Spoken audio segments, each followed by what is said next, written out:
The time now is 6:19. Love that music. It's Friday here on Daybreak, which means it's time for Mike, the auto guy Davidson of Parkway Automotive, to take more of your car-related questions. So get on the phones right now. Yep. Good. How you doing? Oh, it's good to be back. Another Friday. Yeah. He walks in, I'm like, yay, it's Friday when Mike's here. That's right. Make everybody smile. Now, next Friday, I'll have some special guests with me. We have some shops from around the country that are coming to Little Rock to specifically to help Parkway do a better job, basically. Yeah. And they're going to come, and I've invited them to come and sit in studio on next Friday morning. Those who want to get up early enough, we'll see who the real men are. Yeah, and we'll women. see. And women as well own some shops. So maybe we'll even put them on camera if they want to. If they want. We'll see. Okay. We'll see. Well, that'll be something to look forward to. Let's get to the phone lines. Jay in Stuttgart is up first. Hi, Jay.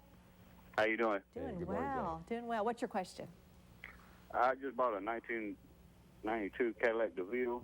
The heater core went out, and then I started having problems with my mileage gauge and my air conditioner, and then now my front gauges, they just went completely. They just got a C inside of them, and air conditioner stays on continuously on low.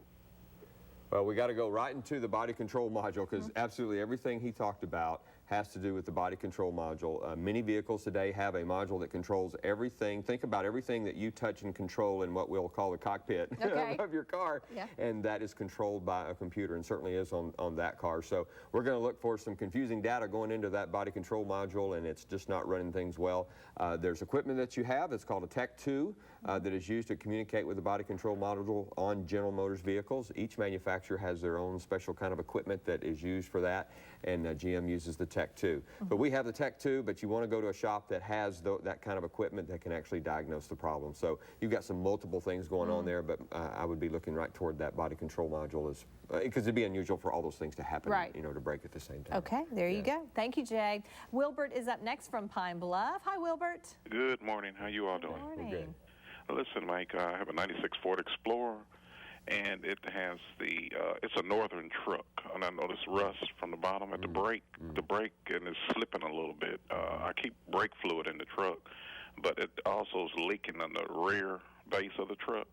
What causes that, and is that an expensive repair? Well, I'll tell you, the biggest thing about cars coming from up north, and I really admire those guys who work on these cars up north that have some years on them, because it is quite a challenge, because just about everything you touch will have rust or fall apart or be difficult to take apart. It's just, it's a very labor-intensive work anytime you're working on the underside of a car that's from either up north or down on the coastline in Florida where the ocean has salt. That salt just deteriorates metal so bad, and it's just very hard to work with. So it's expensive from a labor standpoint.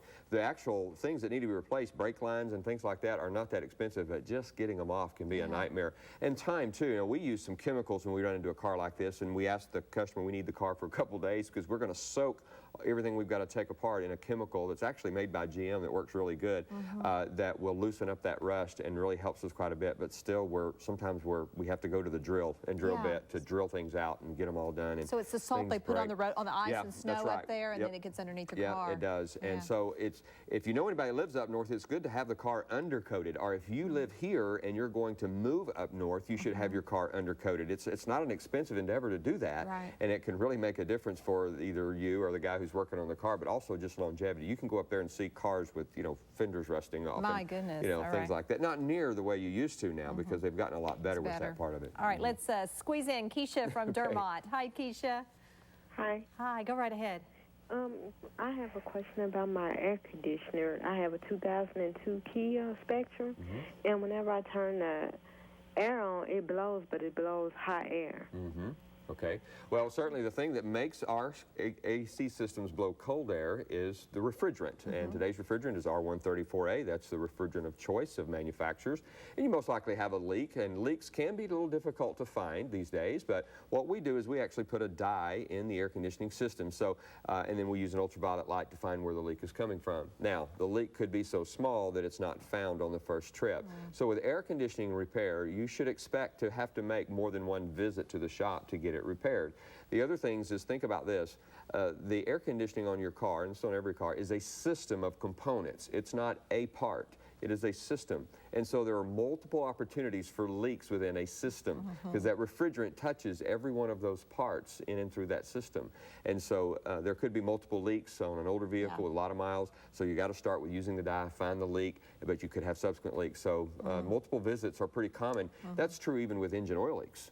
Multiple visits are common, but certainly with air conditioning as they run under pressure and that sort of thing. So yeah, just stick with the shop. They'll get it, okay? Keep going until you got it all. No, that's right. Keep going until you get it all. Okay, thank you. Let's put up the information about Mike Davidson Parkway Automotive over there on Kirk Road, right off of Chenal Parkway. There's the phone number if you'd like to give them a call, or go to KTV.com and we'll link you from our website to his fabulous website. That's right. Thank you. We'll see you and your buddies next week. That's right. I'll be here next week. And then Monday morning, I have an opportunity to be on B98.5 from 7 to 8. We're going to be, of course, the only thing I can talk about is cars.